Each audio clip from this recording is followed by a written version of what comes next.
The pre-PDI attitude prevented good S-band high gain contact, and we had continual communications difficulty in this area, and finally yawed the spacecraft right between 10 and 15 degrees to give the high gain antenna more margin. This seemed to enable a satisfactory high bit rate condition, but it did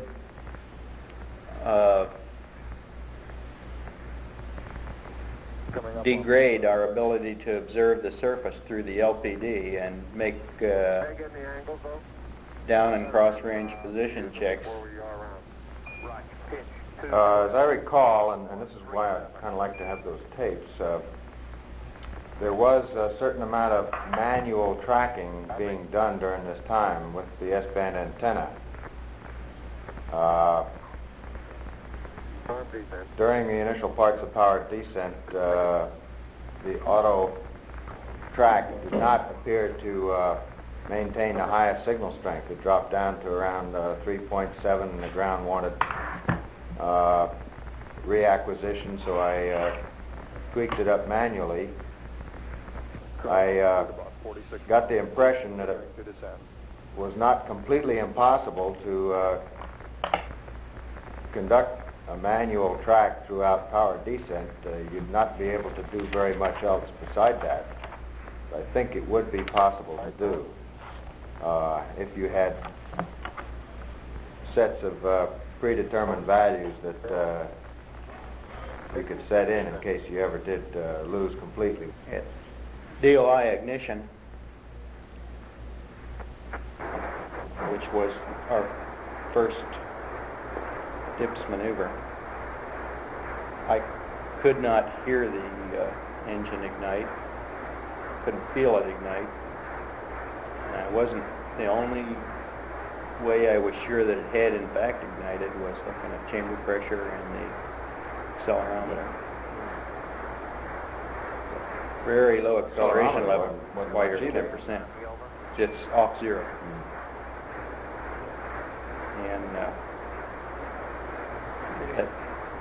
And what's 10%? Yeah. Just doesn't put out the... I think it would, after 0 G, it'd throw you against your straps one way or the other. It'd be very apparent. Now we're pulled down into the floor with the restraint already, and the difference between that and the 10% throttle acceleration was not detectable to me. However, at 15 seconds when we went to 40%, it definitely was. Our downrange position appeared to be good at the -3 and -1 minute point.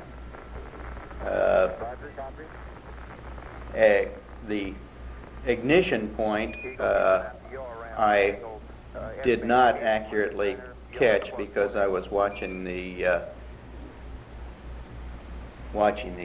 engine performance, but it appeared to be reasonably certainly in the right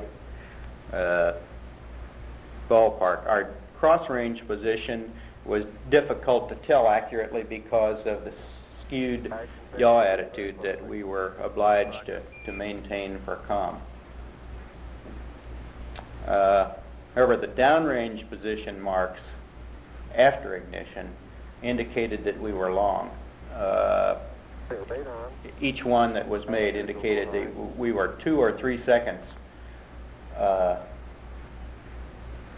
long in range, and the fact that throttle up essentially came on time rather than being delayed indicated that the computer in fact was a little bit confused in what our downrange position was. Had it known what it was, it would have throttled down later based on engine performance so that we would still hit the right place if in fact it knew it was downrange by a couple of seconds.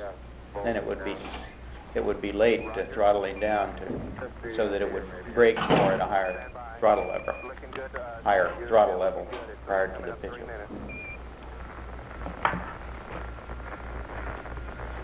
Landmark visibility was very good. We had no difficulty determining our position throughout all the face-down phase of powered descent, and correlating that with known positions based on the Apollo 10 pictures was very easy and very useful.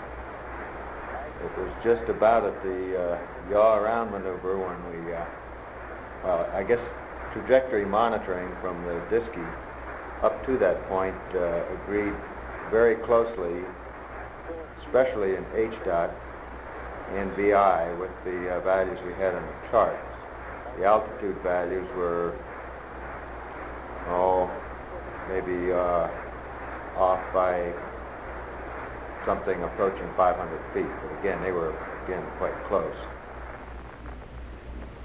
It was almost immediately after yaw around that, as I recall, the altitude light went out, indicating that we had landing radar acquisition and lock-on. And what do you recall it being? 2,300 feet, something like that? 26 or 700, I believe, is the number I remember.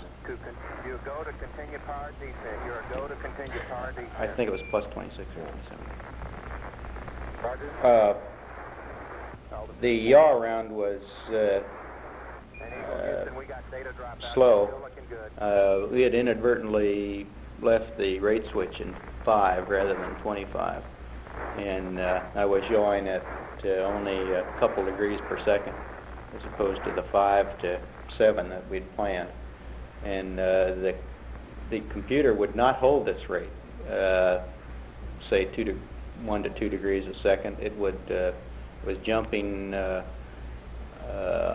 to 3 and back to actually changing the sign and stopping the roll rate. And it was then that I realized that clearly we weren't rolling as fast as we needed to be, and I noted that we were on the wrong scale switch. And, so I went to 25 and put in a 5 degree per second command, and it went right around. But this delayed us somewhat, and consequently we were at a slightly lower altitude at the completion of the yaw round than we had expected to be. So we were probably down to the area of 39 or 40,000 feet at the time when we had radar lockup, as opposed to about 41,000 that we expected to be at 41.5. I guess the first indications we had of anything going wrong were probably around 5 minutes or something. When we first started getting program alarm activities. After the 5 minute into descent, we started getting a series of program alarms, generally of the series that indicated the computer was being overloaded. Normally in this time period, we'd normally be evaluating the landing site and checking our position and starting LPD activity. However, the concern here was not with what was the landing area we were going into, but rather could we continue at all.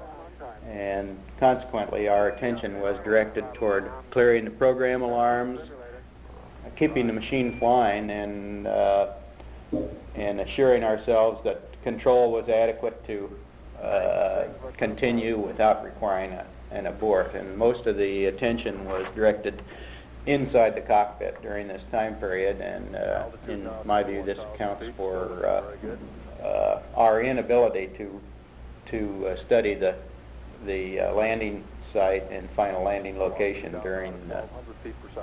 during final descent. It wasn't until we got below 2,000 feet that we were actually able to look out and view the landing area. Okay, looks like it's hold.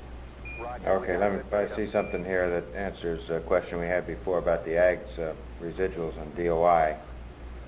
They were 7 minutes, 30 seconds into 1/10 before nulling, and we nulled them to 0. altitude 16,000. X was minus 0.1, Y minus 0.4, Z minus 0.1, and we nulled X and Z to 0. Good. Eagle, Houston. And looking at the transcripts, we did have considerable loss of lock approaching PDI. And we did have to reacquire manually several times. Roger, stand by. You're looking great at 8 minutes. And it looked like we had some 760 feet per second. It's the P-64. oscillations in the yaw Roger. angle on the antenna. Fido says we're go. Altitude. And the alarm that we had was 500. And we went to descent 1 and proceeded Feet per second. We copy. in the computer, and then went back to auto again on the landing radar switch. And this is prior to ignition again, and the ground recommended we yaw right 10 Eagle, degrees. you're looking great. Coming up 9 minutes. We did not have the radar data feeding to the computer in the LGC position, but apparently even if you have it in auto track, why there's some requirement on the computer's time to Altitude 4200. Houston, you're a go for landing. Over. this is the way we've been doing it Go for landing. 3,000 feet. in all simulations. It was our agreed on 1201. Roger, 1201 alarm. We're method. go. Same tide. We're go. 2,000 feet. 2,000 We were in feet. sloop. Into the ag, 47 degrees. Roger. Yeah, we were, prior to this time, we'd been in auto track until such time as we started to lose lock in the pitch over, and then we went to sloop. Eagle looking great. You're go. Isn't that right? Altitude 1,600. Talking about the program alarms during descent. We'd passed Very good. the point of having the rendezvous radar in auto. We'd switched it over to slew at that point. Just left it there. 750 The down to 23. in the early phases of the P-64, I did find time to go out of auto control and into manual and check the manual control in both pitch and yaw, and found its response to be satisfactory, and then zeroed the air needles and went back into auto. Continued the descent in auto at that point. 400 feet down at 9. Stay forward. 10 and 50 feet down. As we approached the 1,500 foot point, and the program alarm seemed to be settling down, and we committed to continue, we could see the landing area and the point at which the LPD was pointing, indicating we were landing just short of quite a large blocky rim crater surrounded with a large boulder field. I initially felt that that might be a good landing area if we could stop short of that crater and find a suitable place, since it would have a lot of scientific value to be in that area close to this large crater. Upon continuing to monitor LPD with time, it was obvious that I would not be able to stop sufficiently short of that crater to find a safe landing area, and as soon as we determined that, we went into manual, and I pitched the vehicle over to approximately zero pitch, and I think I was in the 20 to 30 foot per second horizontal velocity region here, over the top of the crater and across the boulder field, and then proceeded to look for a satisfactory landing area at about 100 feet, or a little below 100 feet. I first noticed that we were in fact disturbing the dust on the surface, and we were beginning to get a transparent sheet of moving dust, which obscured the visibility a little bit. As we got lower, this visibility degradation continued to increase, and don't think that the altitude determination was severely hurt by this blowing dust, but the thing that was confusing to me was the fact that it was hard to pick out what your lateral and downrange velocities were, and that's because you were seeing a lot of moving dust. You had to look through that and pick up the stationary rocks and base your translational velocity decisions on that. And I found that to be quite difficult, more difficult than I thought it would be, and I spent more attention trying to arrest translational velocities than I thought would be necessary. As we got below 30 feet or so, and I had selected the final touchdown area, for some reason that I can't be sure, we started to pick up a left translational velocity and a rearward velocity, and that's the thing that I certainly didn't want to do, because you don't like to be going backwards and be unable to see where you're going. So I arrested the backward rate with some possibly spastic control motions, but was unable to stop the left translational rate. And as we approached the ground, I still had a left translational rate, and I was reluctant to shut the engine off while I still had that rate, and I was also reluctant to slow down my descent rate any more than it was, or stop it, because we were essentially close to running out of fuel, or we were hitting our abort limit. And so we continued right to touchdown in a slight left translation. The touchdown itself, I couldn't precisely tell. The buzz called lunar contact. I never saw the lunar contact lights. I call contact light.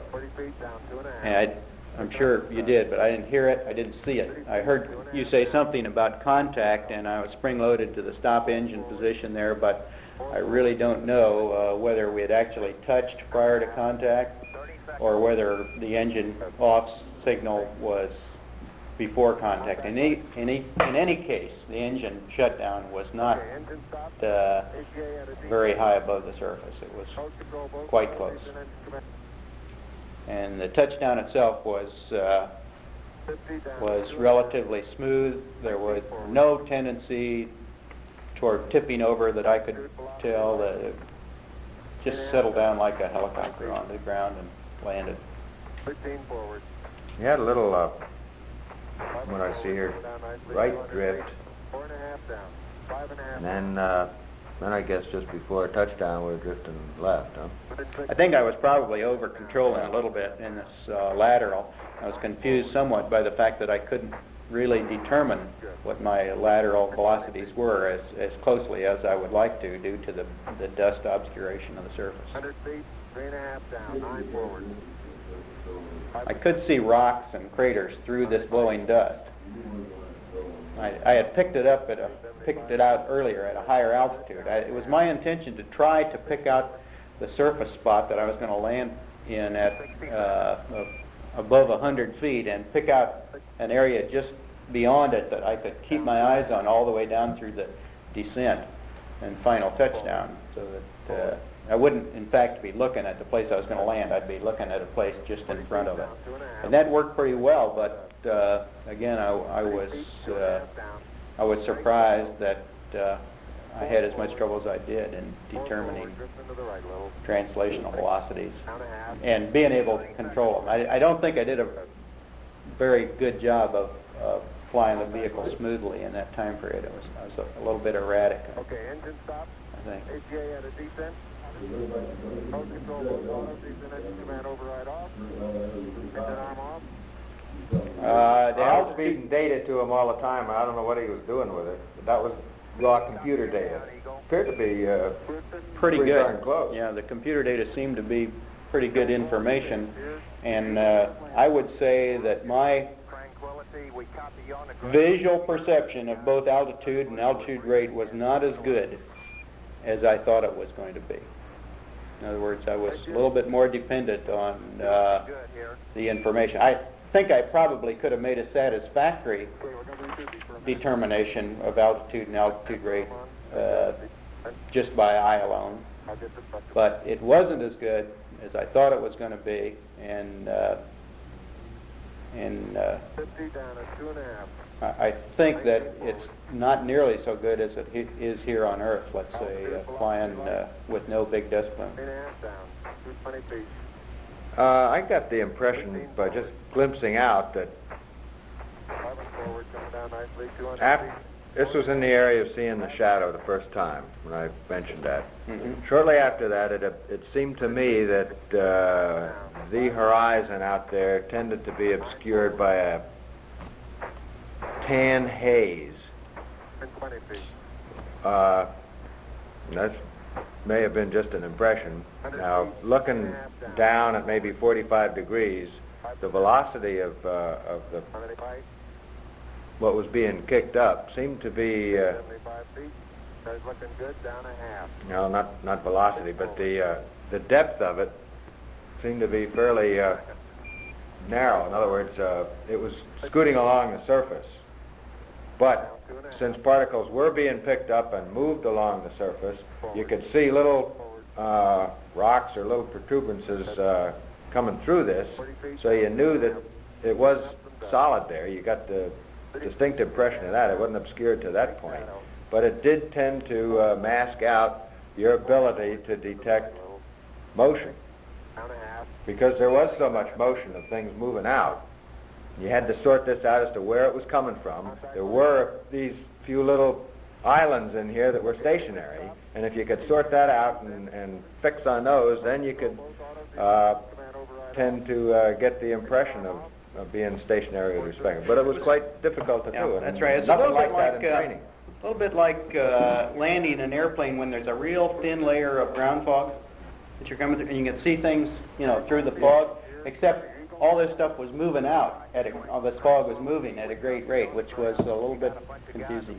And I would think that it would be natural that looking out the left window and seeing this moving this way, you'd get the impression of moving to the right, and you'd counteract by going to the left, which is how we touched down. Since we were moving left, we were yawed slightly to the left, so I could get a good view of where we were going. I think it was 13 degrees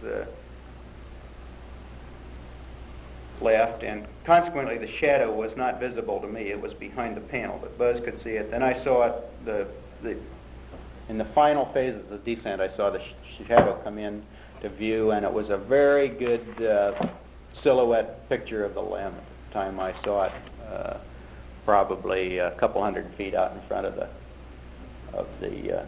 limb on the surface. Well, It's here's clearly a useful tool, but I just didn't get to observe it very long. Here's an entry, 46 seconds, 300 feet. 4 seconds after the next minute, watch your shadow. And at 16 seconds, 220 feet. So I'd estimate that I called out that shadow business at around 260 feet. And it was certainly plenty large at that point. And looking back on it, I would have said that at 260 feet, that shadow would have been way the hell and going out there, but it wasn't. It was a good-sized vehicle. I could tell that we had gear down and that we had an ascent stage and a descent stage, and it was, of course, illuminated around it with the zero-phase sun. So there was a brightness in the vicinity, but it was readily identifiable, and had I looked out sooner, I'm sure I could have seen something identified as a shadow at 400 feet maybe higher, I don't know. But anyway, at this altitude, it was usable. Just how you sort that into all the rest of the things that you're looking at, since the ground is moving, why, it might be of some aid. But of course, you have to have it out your window.